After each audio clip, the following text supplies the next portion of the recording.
Hola queridos amigos, bienvenidos a otra entrega de Contracara, aquí por TLB1, toda la verdad primero. Quiero agradecer a todos los que nos acompañan, a todos los que apoyan económicamente al canal, todo mi agradecimiento.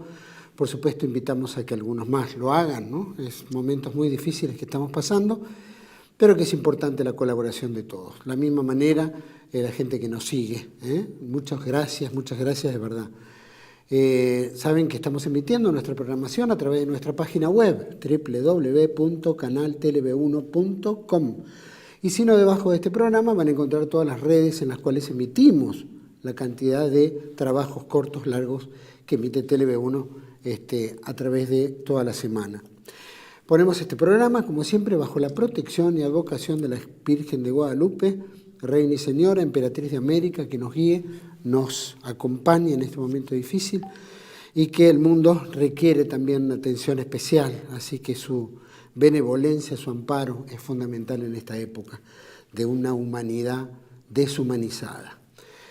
Programa de hoy. Vamos a tratar particularmente un tema que tiene que ver, ustedes saben que el 22 de octubre pasado, del 2001, se armó un documento, llamémoslo, o declaración, ¿no es cierto?, doctrinal, que se denomina Virgen Santísima de Guadalupe, Mater Veritatis Salutaris.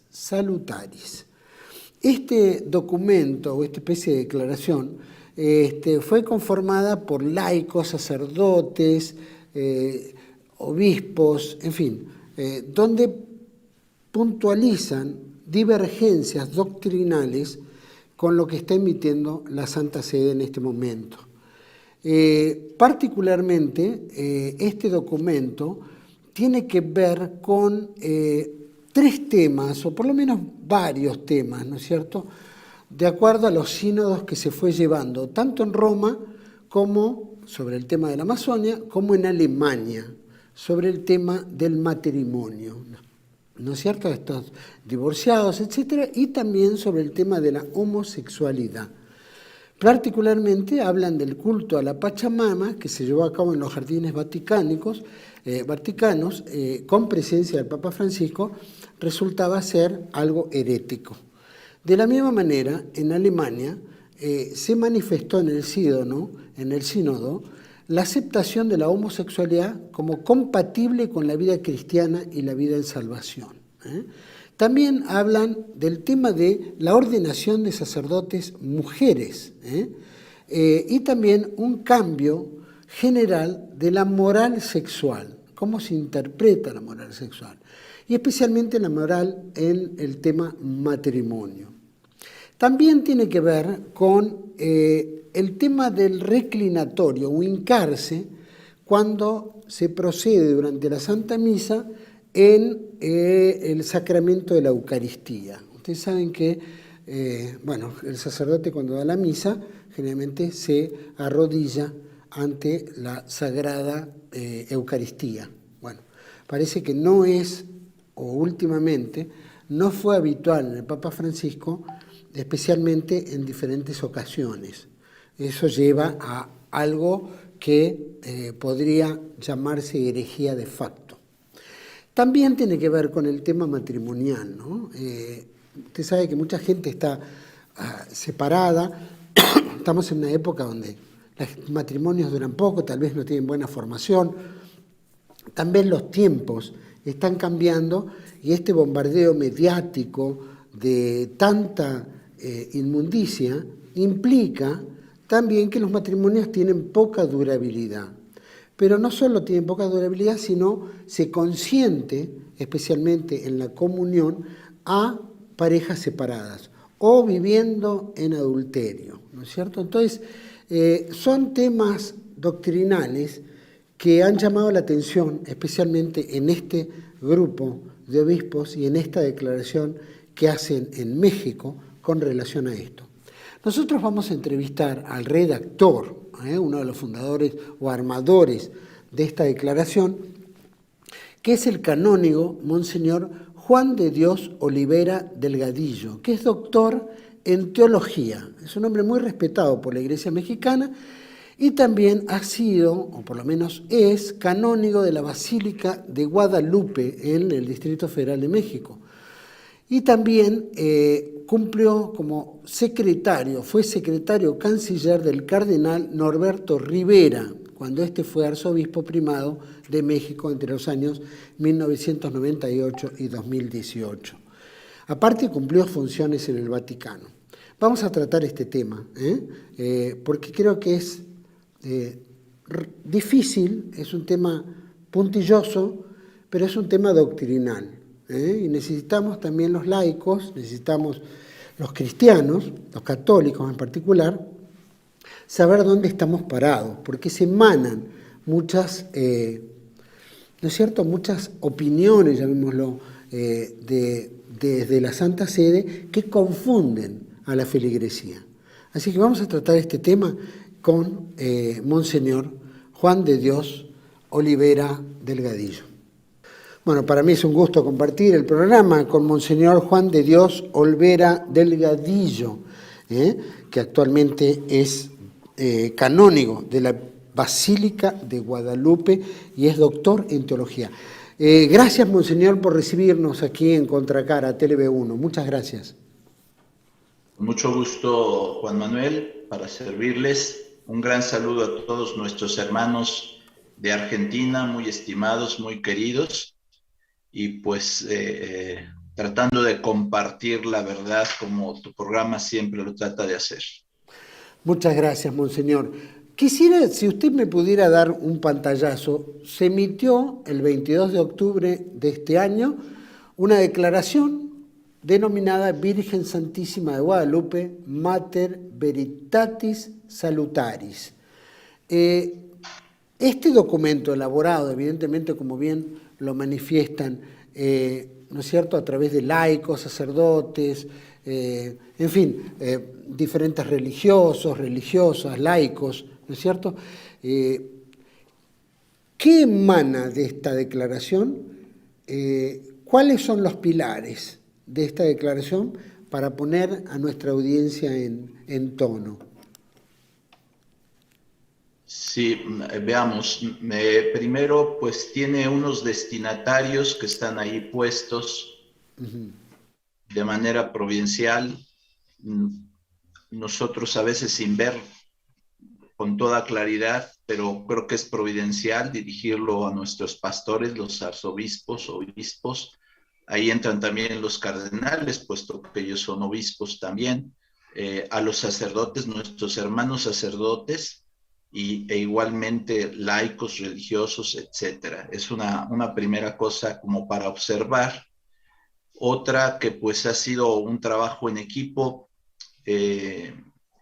y pues también ha sido como que ha ido surgiendo este documento en la mente de las personas, primero como algo muy remoto, pero después en el compartir con los demás, en el estar informándose, etcétera, etcétera. Bueno, creo que se van llegando a estas conclusiones que en primer lugar quieren ser muy serenas. Yo creo que mucha gente puede pensar que se trata de personas exaltadas, primarias, que reaccionan a un estímulo inmediatamente.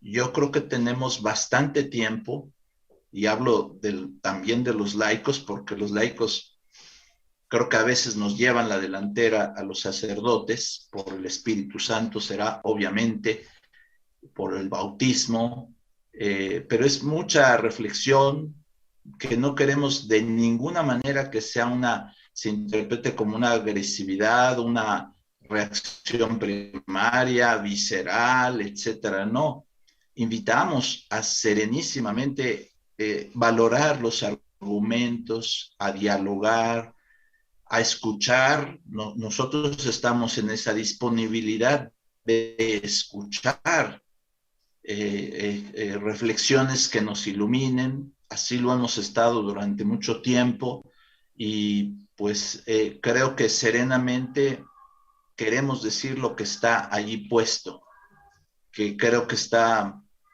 con una cierta claridad, y ponerlo en oración. porque no queremos animadversiones, no queremos descalificar a nadie, insultar a nadie, no, simplemente decir lo que atañe propiamente a la fe y a la iglesia y a la vivencia de esta salvación, porque como en algún lado del documento se dice, estas cuestiones no son ociosas, no son secundarias, contingentes, son cuestiones de vida eterna. Para el laico implicado o las personas implicadas en las situaciones que ahí se describen, pues son cuestiones de vida eterna. Si alguien dice lo contrario, creo que ya desde ahí nos estaríamos despegando de la visión que la Iglesia siempre ha propuesto sobre estas cuestiones. Estaríamos negando siglos de postura de la Iglesia, que está bien que a veces nosotros sacerdotes podemos tener un poco de exageración, etcétera, lo que sea, pero tomando el conjunto de la Iglesia, creo que la doctrina es bastante clara. Y pues ha ido todo surgiendo así un poquito providencialmente, somos varios sacerdotes, a mí me toca ahorita estar en esta entrevista, pero en cualquier momento ustedes pueden contactar a los otros sacerdotes que irán dando diversos puntos de vista sobre cómo fue surgiendo esta declaración. Y esta declaración pues es eso, precisamente aquello a lo que no podemos renunciar, las convicciones de fe. A eso no se puede renunciar. Podemos renunciar a muchas otras cosas. Si se tratara de una cosa secundaria, creo que se puede renunciar. Y la prueba está en los años que tenemos en el servicio, en el ministerio. O sea, 35 años puede ser, y quisiera por mi parte, que fuera una pequeña credencial para decir esto no ha sido algo que se nos ocurrió de la noche a la mañana. Y problemas en la iglesia siempre ha habido y estamos acostumbrados a navegar con ellos, nos parezca o no nos parezca, o sea, somos ejércitos, somos soldados, pero todo tiene un límite y el límite aquí es la fe. Cuando se afecta la fe, llegamos al límite que no se puede cruzar. Y si la fe es afectada y la salvación es afectada, pues estamos afectando de manera esencial aquello que es la misión de la iglesia. Y la declaración pues toma como punto de partida, digamos así, espiritual a la Virgen Santísima de Guadalupe, porque sentimos que ella custodia la verdad de salvación que es su Hijo, nuestro Señor Jesucristo. No es una verdad meramente humana, es una verdad de salvación. No sé, una primera cosa, no sé pero si estamos en la pregunta que se nos hizo. Sí, Monseñor, usted sabe que, bueno, desde hace un tiempo, llamémoslo desde la asunción del Papa Francisco, la Iglesia es como que ha virado de la función de salvar almas a una especie de ONG de ayuda social, ¿no es cierto? Vemos eso como un gran choque que lo hemos percibido los argentinos, sin duda el mundo entero, ¿no? Nadie escapa a este entendimiento, pero hemos visto que es como quedar más bien con el mundo que nos rodea y no con el rol fundamental que tiene la espiritualidad católica, no la fe de salvar el alma. Es decir, ¿cuándo generó este viraje? ¿Cuándo percibió usted que este viraje tomaba otro destino y no el destino que le merece y le compete? Bueno, yo creo, salvo mejores opiniones de personas especialistas en el punto, historiadores de la iglesia, etcétera, pero simplemente lo que a mí me ha tocado vivir, creo que esto se empezó a generar desde el Vaticano II, sin que estemos diciendo ahorita ni opinando nada del Vaticano II. Y suponiendo que todo el texto del Vaticano II es aceptable, el texto, ya el contexto y el que se tome como pretexto y además se malinterprete o se tome punto de partida para otras cosas, bueno, ahorita no nos metemos en eso, pero ciertamente empezó a haber como una, diríamos, disensión respecto al magisterio de la iglesia y posturas de un lado y de otro. Pero al ser las cabezas, estar llevando, sobre todo hablo de San Juan Pablo II, Papa Benedicto XVI, llevando una línea muy concreta, muy clara, pero tenemos un punto de referencia bastante firme. Pero toda esta especie de división,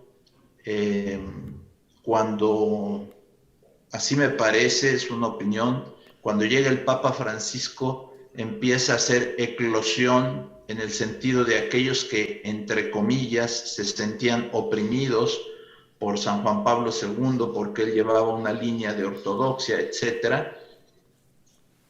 En ese momento, al hacer eclosión esto, salen muchas personas que antes, me refiero a personas de iglesia, que antes no les gustaba mucho el magisterio de San Juan Pablo II, a decir que es algo estupendo lo que está sucediendo, etcétera, que ahora sí estamos en una nueva teología, nuevos enfoques, nueva doctrina, algo que se acerca más al ser humano, etcétera, cosas que en realidad no tienen fundamento, porque la doctrina de siempre, y con San Juan Pablo II se vio cómo él se acercaba a toda la humanidad, a todo ser humano, pastoralmente y también teológicamente.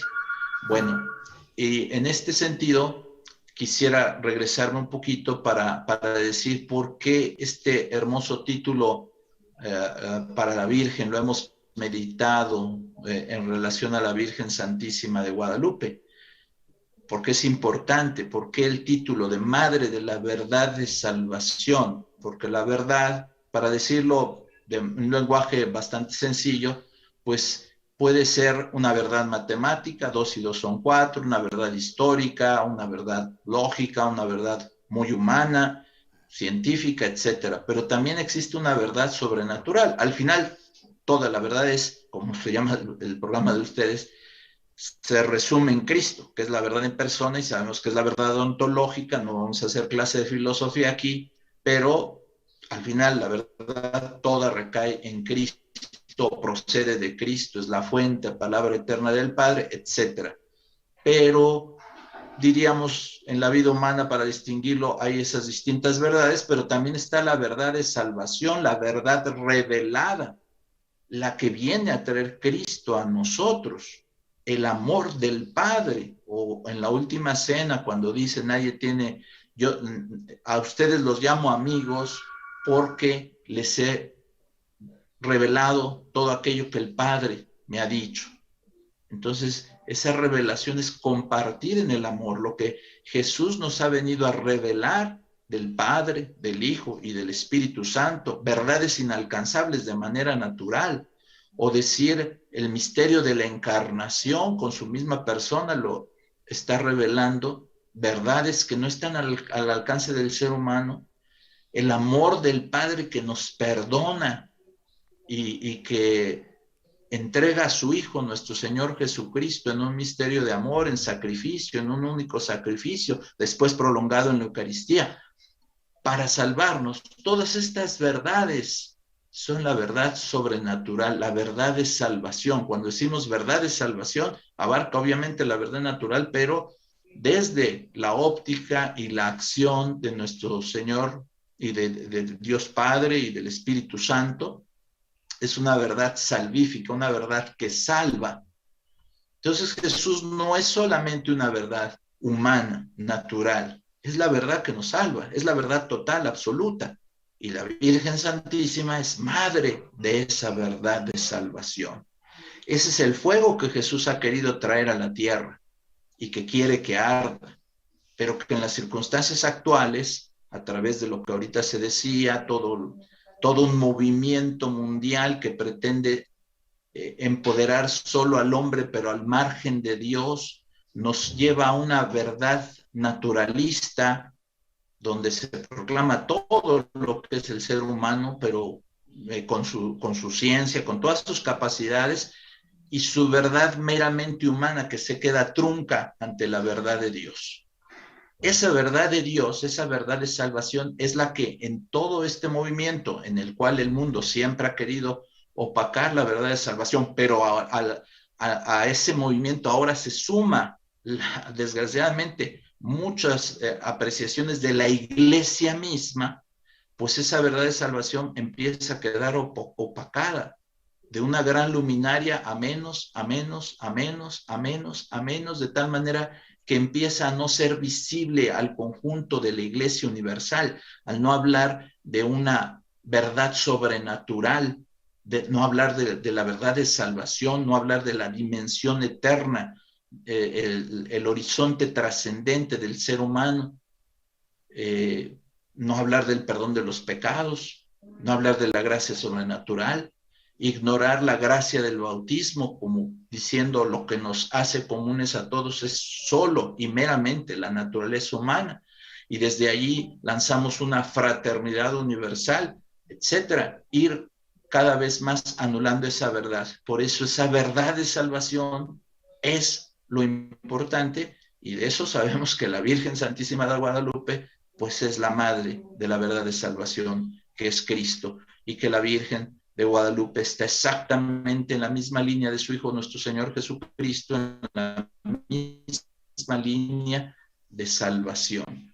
Entonces, creo que precisamente esto trata un poquito de explicar entre una verdad meramente humana, que puede ser buena, puede ser lógica, que la asumimos, etcétera, pero así como en la encarnación Jesús asume lo humano, pero lo eleva a lo divino, esa es la verdad integral, la verdad de salvación. Entonces ahí está como la divergencia, ¿no? De que si solamente trabajamos a nivel natural, que no es la misión de la iglesia solamente, entonces nos quedamos en ser un club, una ONG, en que no importa la fe, importa una cierta comunión externa, donde nos asemejaríamos a un club, donde solamente porque está mi nombre inscrito, pertenezco a esa comunión, pero no a un conjunto a una convicción de fe basada y teniendo el centro en Cristo. No sé si más o menos Sí, por sí, ahí sí, creo que monseñor. iría la situación. Perfecto, lo que bien planteaba, que también el mundo vive una crisis de fe, sin duda, ¿no? Pero también hay un materialismo que nos rodea, nos bombardea permanentemente, estamos obviamente dentro de una agenda mundial, este mundialismo, este nuevo orden, que tiene proyectada una vida para nosotros ajena a Dios, cada vez más distante, pero que también vemos que empieza a contagiar a muchos, ¿no? Especialmente el ecumenismo, ¿no? Conforma a todos, donde todas las religiones son iguales, cuando en realidad los católicos creemos que está la verdad revelada, ¿no es cierto? Y la fe católica, ¿no? De repente vemos el ecumenismo que nos pone en paridad de condición a todos, como también el culto a la Pachamama, por ejemplo, como un elemento donde, bueno, abandona el rol propio para, ¿no es cierto?, ceder la verdad y disolver la verdad en una igualdad general que al final conlleva a la perdición.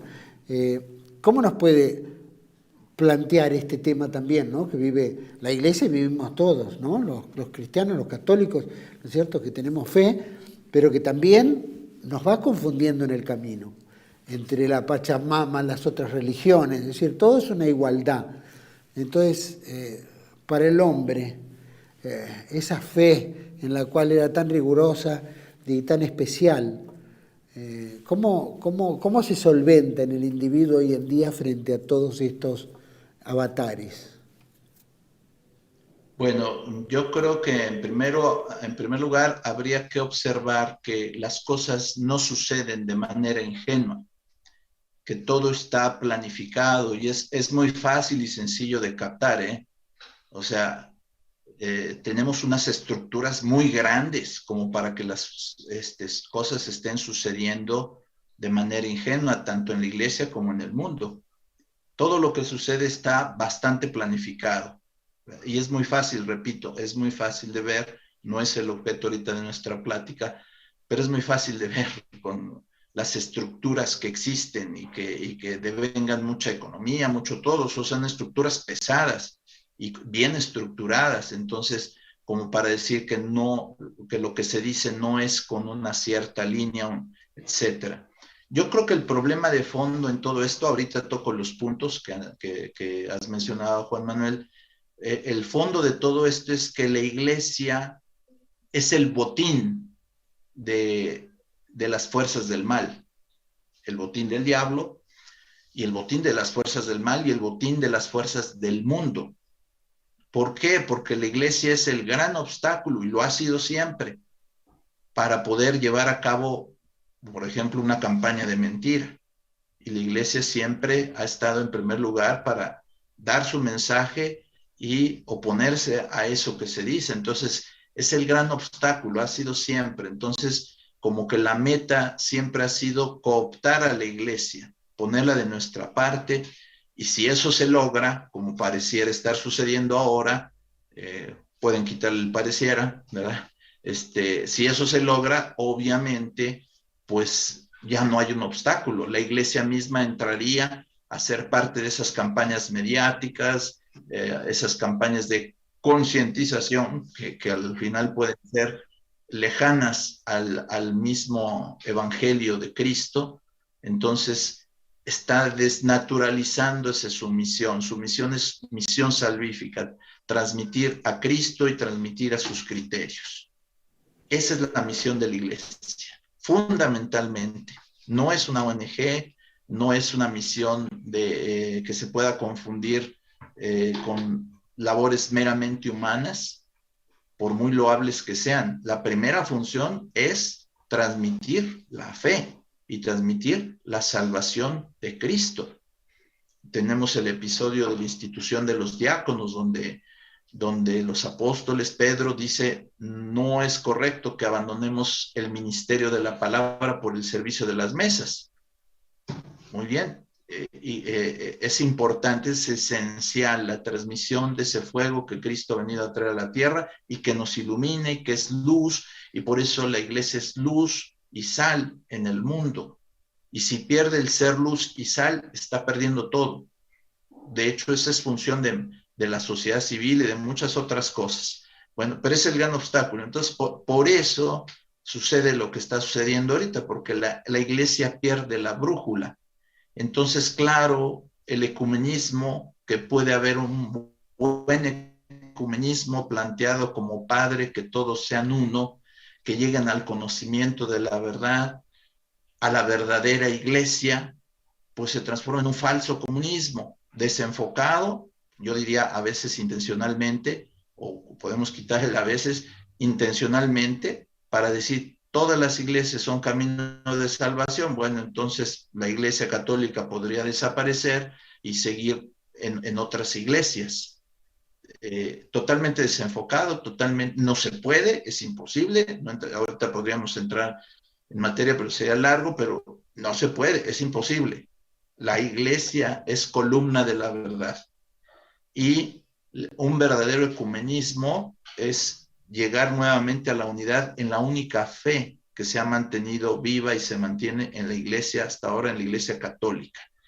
E igualmente el diálogo interreligioso, estamos de acuerdo en un diálogo interreligioso. Lástima, no tienen ahorita ahí los comunicados, que yo pediría que ya los pudieran subir a la página, los comunicados, porque ahí se habla de eso un poquito, es un poquito el contexto de la declaración, y esos comunicados hablan, por ejemplo, del diálogo interreligioso. Qué bueno que existe un diálogo interreligioso. El diálogo interreligioso es para buscar la verdad de en qué religión se encuentra la verdad. No es para decir todas las religiones pueden vivir la verdad como un camino de salvación, su propia verdad, y llegar a la salvación sin necesidad de la verdad de Cristo que proclama y custodia y debe custodiar la iglesia. Si proclamamos eso, pues entonces ya no sirve el cristianismo y ya no sirve la fe cristiana, y la iglesia católica, ¿para qué fue fundada si no tiene una finalidad más allá? Etcétera.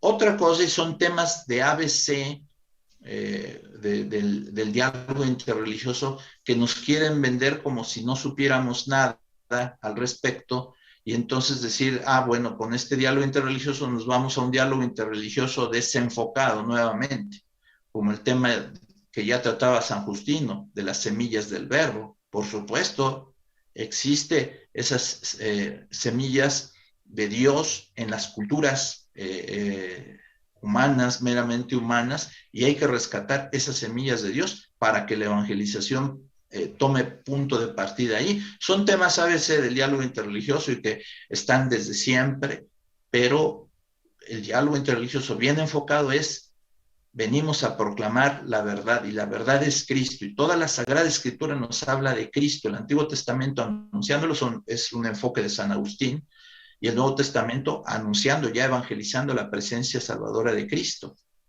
Y una cosa importante, para hacer, no me quiero meter en clase de esto, para hacer esta evangelización, esta invitación a la verdad, no necesito quitarme mi vestimenta de católico y de creyente y de cristiano.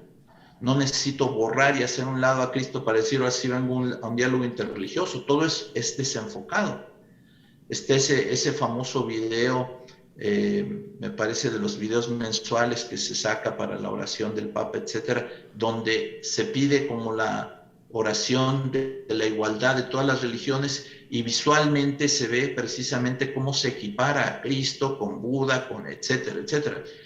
Desde nuestra postura y desde la evangelización que traemos, no es así. Si fuera así, bueno, pues entonces hoy soy sacerdote católico, mañana soy budista, y pasado soy luterano, etcétera. No, la verdad es solamente una. Un verdadero diálogo interreligioso, pues es precisamente llegar a esa única verdad. Dios quiere que todos los hombres se salven y lleguen al conocimiento de la verdad. Y la verdad es Cristo. Monseñor, muy clarito. Vamos a ir a un pequeño corte, pero me gustaría que ahondemos.